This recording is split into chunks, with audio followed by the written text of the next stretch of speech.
Min wiped sweat from his forehead as he hurried through the twisting corridors of the Silveri vessel. The luminous tide was unlike any ship he had ever seen. Its walls seemed alive, pulsing with soft blue light. The passages changed subtly as he walked, making his digital map almost useless. "Just my luck," he muttered, checking his watch. The technical demonstration was in 15 minutes, and he was hopelessly lost. Min had never expected to be here. As a junior engineer on the human ship Pioneer, he fixed machines and calibrated systems. He wasn't a diplomat. But when the Silveri requested an average human technician for their cultural exchange, his name had somehow been selected. The Silveri were the first alien species humans had encountered. Tall, with blue-green skin that shimmered like fish scales, they had approached Earth with offers of technology and alliance. This mission was humanity's first chance to prove they deserved a place among spacefaring civilizations. Min turned down another corridor, this one warmer and more humid than the others. The walls here had a slight bluish tint, and the air smelled like the ocean. His tablet showed the engineering bay should be nearby. Ahead was a thin, shimmering membrane that looked like a doorway. This must be it, he said to himself, relieved to have finally found his destination. He walked quickly toward the membrane, eager to make up for lost time. Min didn't notice the small ridge on the floor. His boot caught it, sending him stumbling forward. His tablet flew from his hands as he tried to catch his balance. He crashed through the membrane with a startled yell, arms flailing wildly. Instead of landing on a solid floor, Min plunged into warm water. The liquid was thicker than water, slightly viscous, with a faint glow. He sank completely before his survival instincts kicked in. Kicking hard, he broke the surface, gasping and wiping the strange fluid from his eyes. As his vision cleared, Min found himself in a large circular pool. Steam rose from the glowing blue-green liquid. The room was spacious, with high ceilings that curved like the inside of a shell. Small lights floated in the air, casting gentle illumination across the space. But it wasn't the room that made Min's heart stop. It was the dozen Silveri females who surrounded him in the pool, their large, multifaceted eyes wide with shock.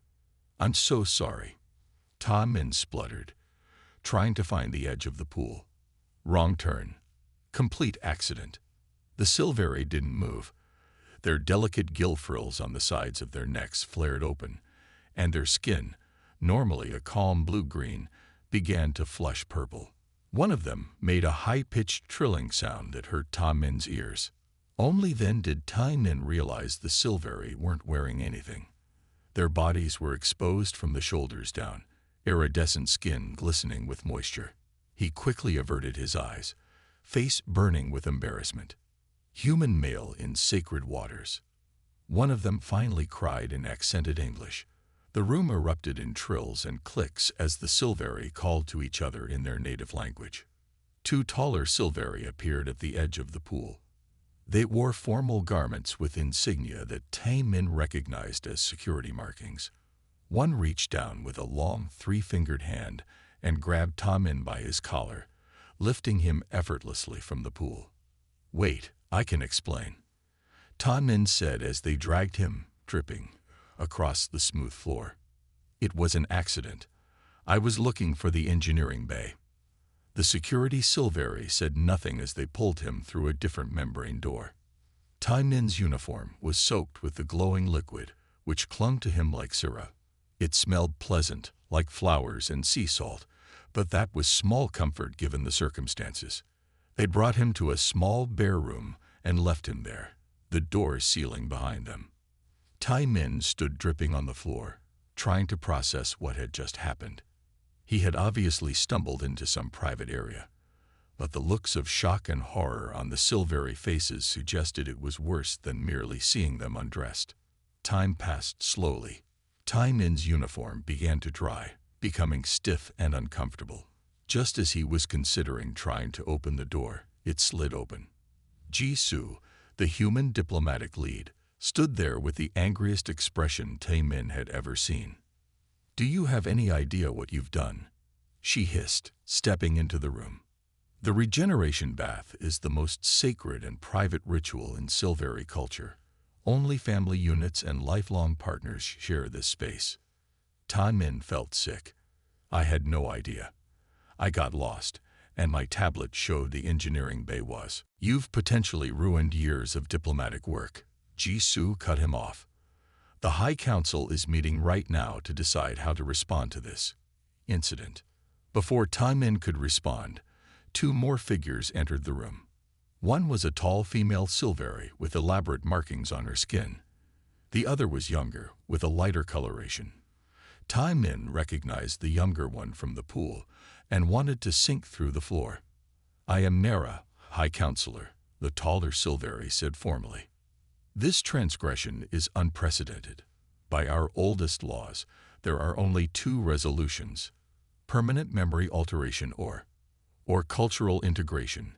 The younger Silveri interrupted. I am Lena. The ancient laws also speak of the path of understanding. Nera's gill frills fluttered in what seemed like annoyance. This human has witnessed the essence sharing. It was an accident, Lena replied firmly.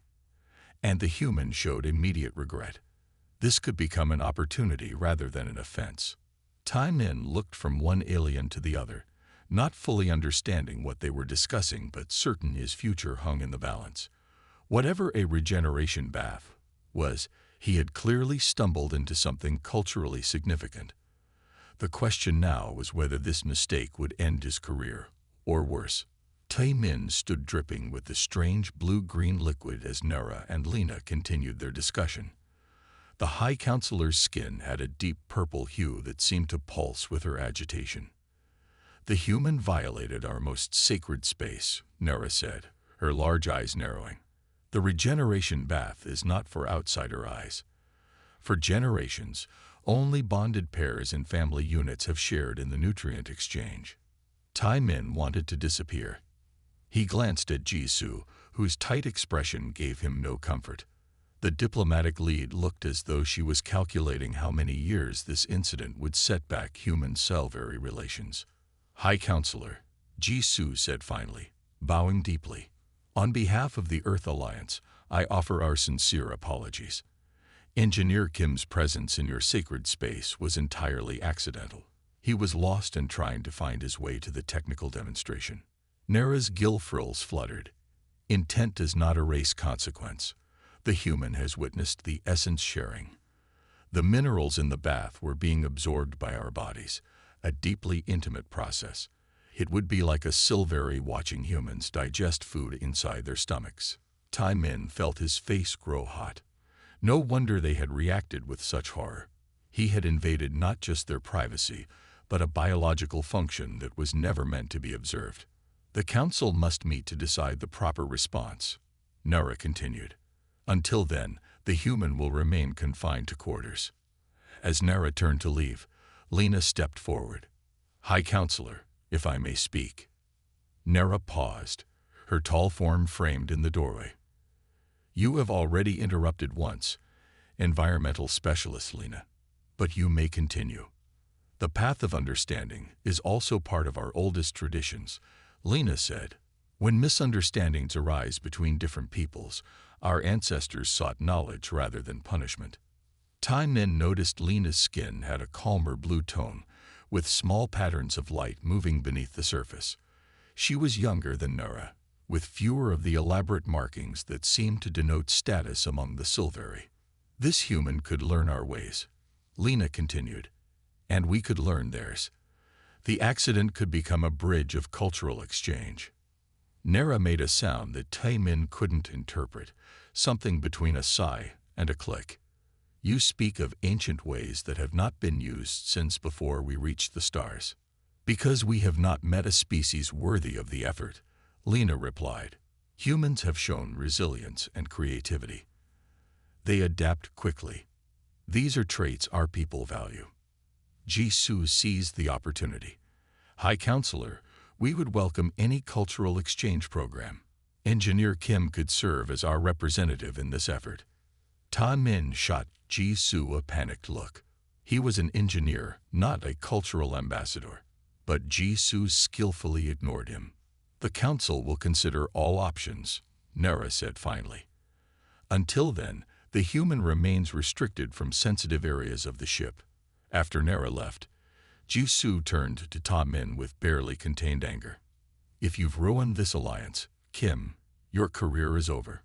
The only reason I'm supporting this cultural exchange is because it's better than whatever memory alteration they were considering." Ta Min swallowed hard. "I really am sorry. I had no idea." "Save it," Jisoo cut him off.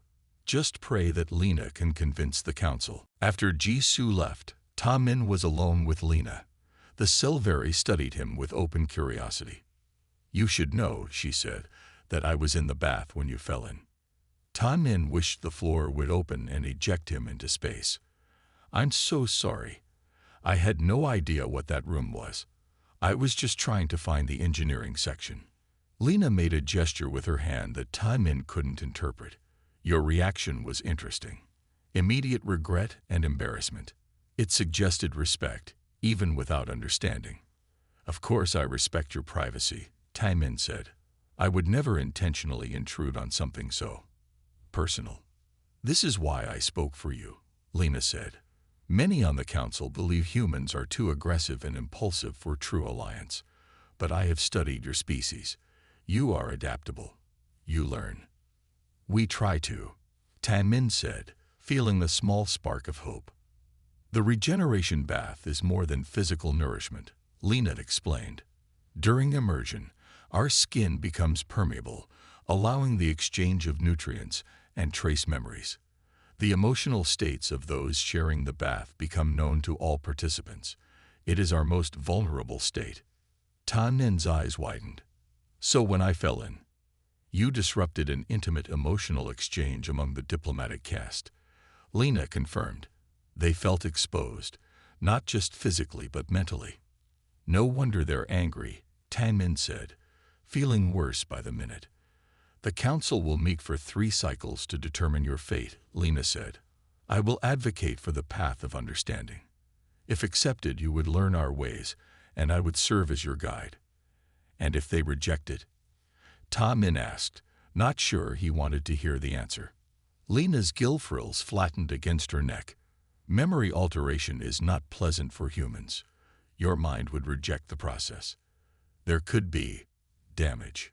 A cold feeling settled in Ta Min's stomach. "They would erase my memory." "Only of the bath," Lena said. "But the process is not precise with human neurology." 2 cycles later, roughly equivalent to Earth days, Ta Min was summoned to the council chamber. The circular room held 7 Silveri council members seated on elevated platforms. Jisoo stood to one side, her face carefully neutral.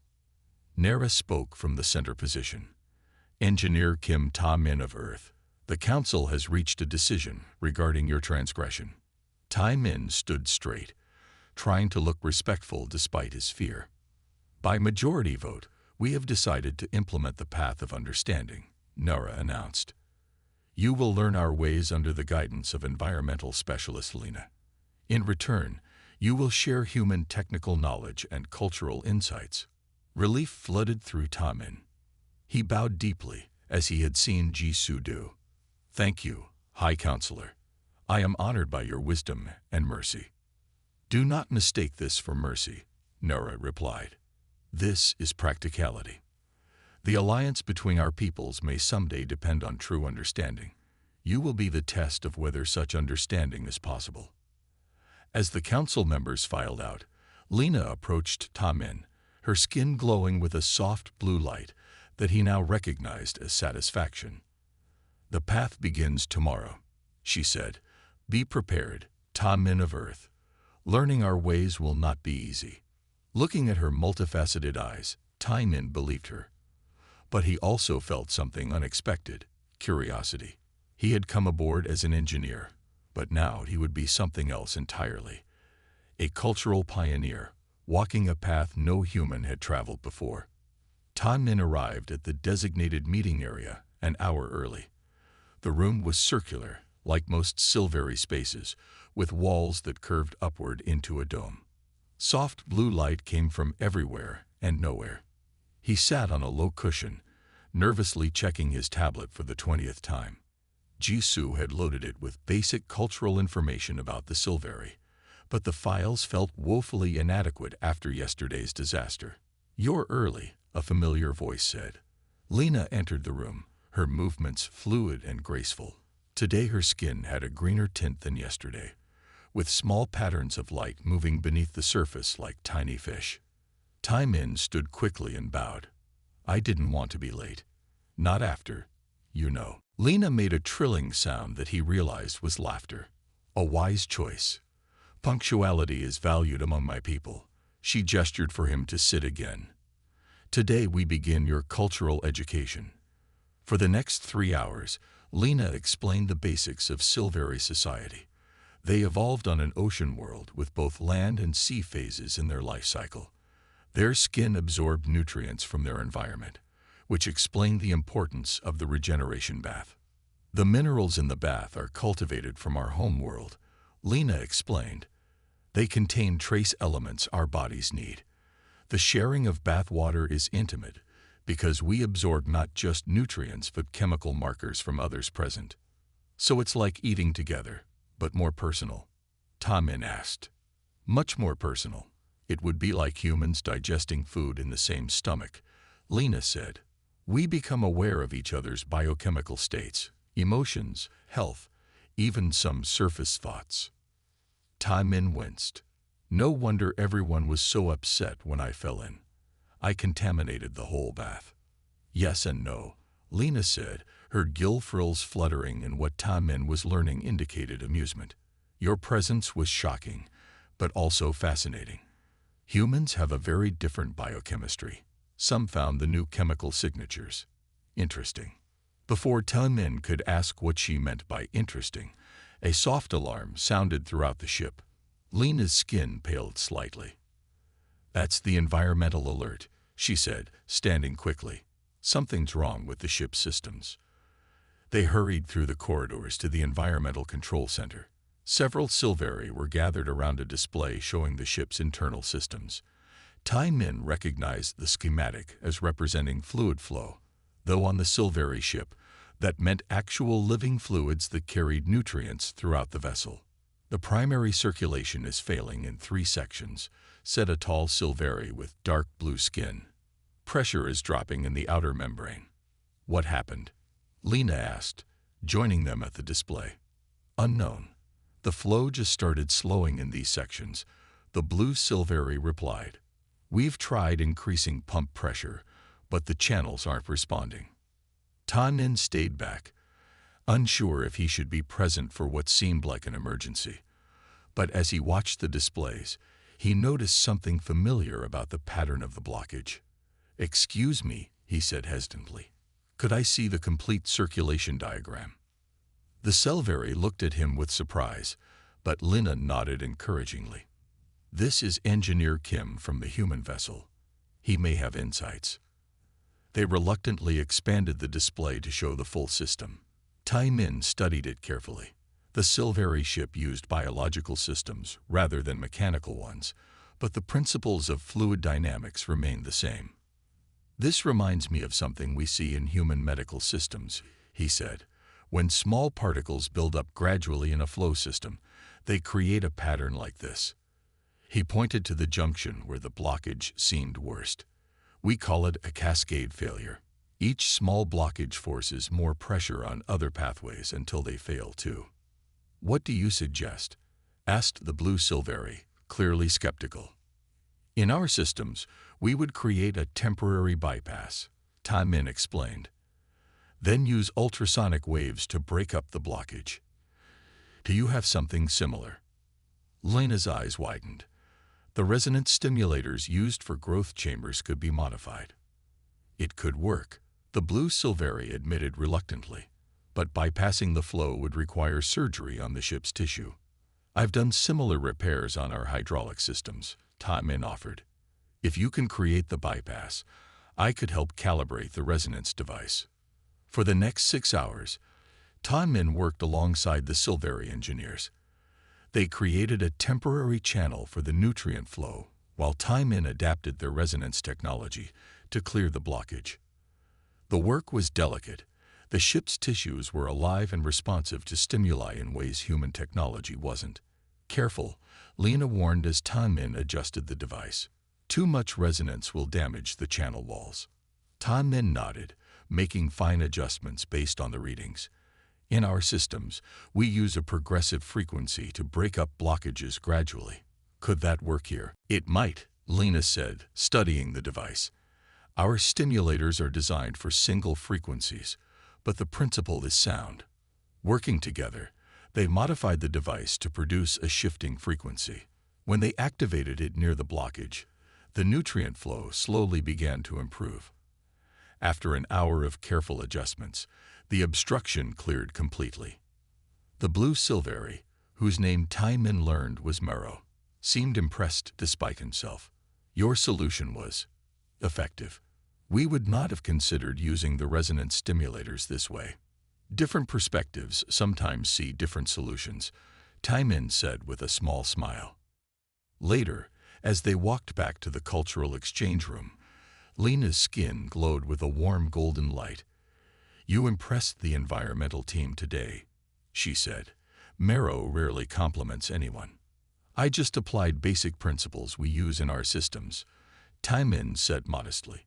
But that's exactly the point, Lena said. You saw similarities between our technologies that we did not see ourselves. This is why cultural exchange matters. I still have a lot to learn about your systems, Taimin admitted. The ship is alive in ways our vessels aren't. Tomorrow we will discuss ship biology, Lena promised. But today you have done something important. You have shown value as more than just an apologetic human. You have become useful. As they reached the room where Taimin had been assigned quarters, Lena paused. The High Council will receive a report about today's events. It will help your case considerably. My case? Taimin asked. Your position here remains provisional, Lena reminded him. The path of understanding is not just about learning. It is about proving that understanding is possible and beneficial. That night, lying on his sleeping platform, Taimin realized his role had shifted. He had arrived as an engineer, become an embarrassment, and now was something new. An unexpected bridge between two very different species. It was terrifying and exciting at the same time. 2 weeks into Taimin's cultural exchange, the Silveri vessel had begun to feel almost familiar. He could navigate the main corridors without getting lost, and he had learned enough about Silveri biology to assist with minor ship systems. Lena proved to be a patient teacher, explaining concepts clearly and answering his many questions without judgment. This morning, they were in the botanical section where the Silveri grew specialized plants used for ship repairs. The chamber was humid and filled with strange, luminescent flora that seemed to respond to movement, turning toward anyone who entered. These sensitivity vines help monitor the ship's structural integrity, Lena explained, gently touching a purple tendril that curled around her finger. They grow along stress points and change color when they detect problems. Taimin was about to ask how they communicated these changes when the ship suddenly lurched violently to one side. He stumbled, catching himself against a wall as lights dimmed and then brightened again. A moment later, a deep, resonant alarm began to sound throughout the vessel. What's happening? He asked, steadying himself as the ship shuddered again. Lena's skin had paled to a light blue, her gill frills flattened against her neck in what Taimin now recognized as a fear response. That's the external threat signal. We're under attack. Before Taimin could respond, a voice spoke through the ship's communication system. The message was in Silveri, but Taimin caught phrases he recognized. Unknown vessels and aggressive approach. Who would attack a diplomatic mission? Taimin asked as they moved toward the exit. I don't know, Lena replied, her voice tense. We should reach the central command area. The diplomats will gather there. They had barely left the botanical section when another violent impact rocked the ship. This time, emergency barriers slid into place across the corridor ahead of them. sealing off sections of the vessel. That's not supposed to happen, Lena said, touching a control panel on the wall. The ship is initiating emergency compartmentalization. Something serious has breached our defenses. The panel showed a schematic of the ship, with large sections blinking red. They were cut off from both the central command and the area where the human delegation would be gathering. Can we override it? Min asked. Not without risking further damage, Lena replied. The ship seals sections to protect vital systems and its inhabitants. She studied the display, her fingers moving rapidly across the surface. There's information coming through. The attackers are using some kind of energy weapon that disrupts our neural tech interfaces. Another message came through the communication system, this time triggering Lena's translation device to convert it to English for Min. Attention all crew. Unknown vessels have deployed boarding crafts. Hostile forces have entered through sectors 5 and 8. All personnel implement Defense Protocol 3. Min felt a cold weight in his stomach. They're boarding the ship. Who are they? I don't recognize the energy signature, Lena said, studying the readings. But they're methodical. They've targeted our communication systems and propulsion first. They weren't alone for long. 3 more Silveri joined them. Scientists from the botanical section who had been working in adjacent labs. They spoke rapidly with Lena in their native language, their skin changing colors as they communicated. They say the attackers have been seen in nearby sections, Lena translated. They appear to be bipedal but heavily armored, with technology we don't recognize. One of the scientists, a male named Jun with dark green markings, spoke directly to Min in halting English. You know human weapons. These attackers, their technology seems similar to some human designs.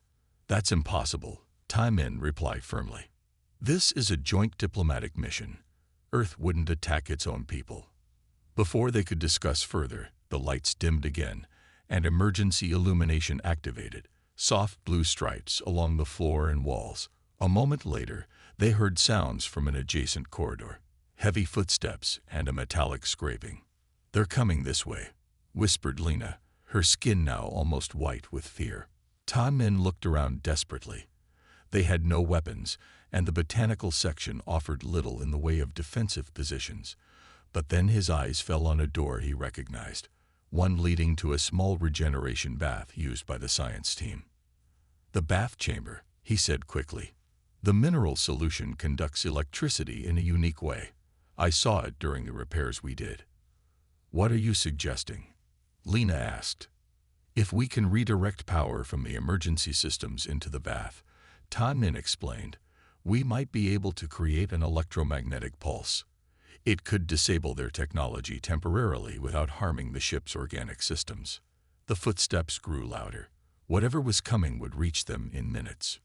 It could work, said Jun, understanding faster than the others. The bath solution is highly conductive, but contained within non-conductive barriers. They moved quickly into the bath chamber, sealing the door behind them. The small room contained a circular pool filled with the familiar glowing blue-green liquid. Min knelt beside the control panel that regulated temperature and mineral content. I need to access the power regulation system, he said. Can you override the safety protocols? Lena placed her hand on the panel, her skin interfacing directly with the ship's systems in a way Min found fascinating despite their dire situation. I've granted you access, but this is dangerous. If the pulse is too strong, it could damage the ship's neural pathways. We'll start small and increase gradually, Min promised, fingers flying over the controls. Jun, can you modify the mineral balance to increase conductivity? As they worked frantically to convert the bath into an impromptu weapon, they heard the attackers breach the outer door to the botanical section. Heavy footsteps approached methodically, accompanied by electronic chirps and beeps of scanning equipment. They're searching for something specific, Lena whispered. Almost ready, Min replied, making final adjustments. When they enter this section, activate the pulse. The footsteps stopped just outside their door. A harsh, mechanical voice spoke in a language Min didn't recognize. Then the door began to glow red along its edges as some kind of cutting tool activated. "Now," Tan Min shouted as the door began to melt. Lena plunged her hand into the control panel, her skin glowing bright blue as she connected directly with the ship's systems. The bathwater began to pulse with light, building in intensity until the entire room shimmered. Just as the door melted enough for a metallic arm to reach through, Tanmin activated the pulse. A wave of energy erupted from the bath, invisible but powerful. The attacking figure in the doorway froze, its arm still extended. Lights on its armored suit flickered and died. Behind it, two more armored figures stumbled backward, their weapons dropping to the floor with a clatter. "It worked," Tanmin exclaimed, hardly believing it. "Their systems are temporarily disabled." Jun and the other Silveri scientists moved quickly, pushing past the frozen attackers. Tai Min grabbed one of the fallen weapons, a sleek, rifle-like device with glowing purple indicators now dark and inactive. "Silveri security will be here soon," Lena said, her skin slowly returning to its normal blue-green hue. The pulse alerted them to our location. For 3 days after the attack, the Joint Earth-Silveri fleet worked to assess damage and identify the attackers. The luminous tide had sustained significant damage to its propulsion systems, while the human vessel Pioneer had lost long-range communications. They drifted in formation, surrounded by protective ships that had responded to their distress call. Tai Min found himself in an unexpected position. What had begun as a cultural exchange had transformed into something more significant. The attackers, identified as the Dravik, a previously unknown species from a nearby star system, had targeted both human and Silveri vessels with equal aggression. "They were after our navigation data," Jisoo explained during a joint briefing. "Intelligence suggests they're expanding rapidly and looking for habitable worlds." Nara, a high counselor, turned her multifaceted eyes toward Taimin. "Your actions during the attack protected valuable research and several of our scientists. The Council acknowledges this service." Tai Min bowed his head respectfully.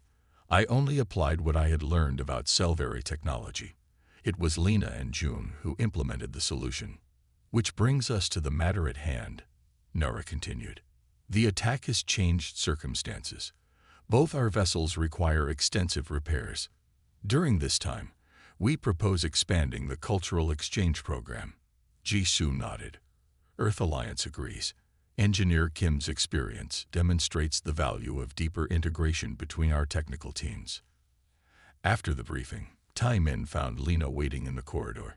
Her skin had a golden glow that he now recognized as indicating pleasure or satisfaction. "The path of understanding has been formally approved for broader implementation," she told him. 5 more humans and 5 more Silveri will join the exchange." "That's wonderful," Tai Min said, genuinely pleased. "Though I never expected my cultural education to include battling alien invaders. Shared danger creates stronger bonds than formal study," Lena replied. "The Council believes your quick thinking during the attack proves humans and Silveri can work together instinctively, not just through careful protocols." As repair work continued, Tai Min found himself acting as an intermediary between human engineers and Silveri biological specialists. The two approaches to technology, mechanical versus organic, required constant translation and adaptation. But with each successful collaboration, mutual respect grew. 2 months after the attack, as both ships neared completion of their repairs, Nara called Ta Min to the council chamber. To his surprise, Lena stood beside the High Counselor, her skin shimmering with an excited pattern he hadn't seen before. "Engineer Kim," Nara began formally, "you began your time among us through an unfortunate accident. That accident has led to unexpected benefits for both our peoples." Tai Min stood straight, unsure what was coming but sensing its importance. "The Council has decided to honor you with a modified version of our most sacred ritual," Nara continued. "You are invited to participate in a regeneration bath ceremony, one adapted for human physiology and with full awareness of its significance." Tom Min's eyes widened. After learning what the bath truly meant to Silveri culture, he understood this was unprecedented. I am deeply honored, High Counselor. But I don't want to intrude on something so personal to your people. It is because you understand its personal nature that you are being invited, Nara explained. This ceremony will symbolize the formal alliance between our species, no longer just diplomatic, but truly cooperative. Later that day, Tom Min stood nervously outside the ceremonial bath chamber. Unlike his first accidental encounter, this room was large and formal, with elaborate designs etched into its walls. Lena waited beside him, wearing ceremonial garments. "You don't need to be nervous," she said, noticing his tension. "The solution has been modified to be compatible with human biology. You will not absorb nutrients as we do, but you will share in the experience." "It's not that," Tom Min admitted. "I'm worried about making another cultural mistake." Lena made the trilling sound he now recognized as laughter. 3 months ago, that would have been a valid concern. Now, you understand our ways better than any human. That is the point of this ceremony, to acknowledge that understanding. Inside, Tai Min found several Silveri already present, including Nara and June. Jisoo and 2 other human diplomats stood to one side, looking almost as nervous as Tai Min felt. "The ceremony is simple," Lena explained as attendants provided Ta Min with a light ceremonial garment. "We enter the bath together and remain in silence for 1 cycle. The shared experience needs no words." As Ta Min stepped into the warm, glowing liquid, he felt a tingling sensation across his skin. Pleasant but strange.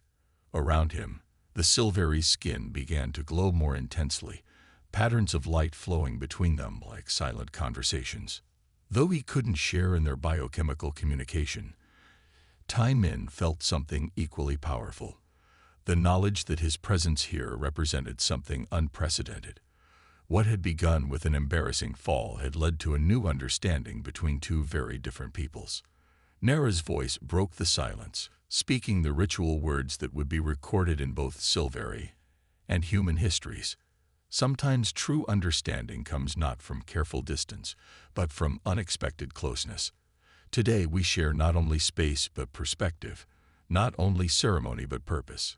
As the glowing water swirled around them, creating patterns that told stories only the Silveri could fully read, Tom Min reflected that his diplomatic disaster had evolved into something neither species could have planned for, a genuine bridge between worlds.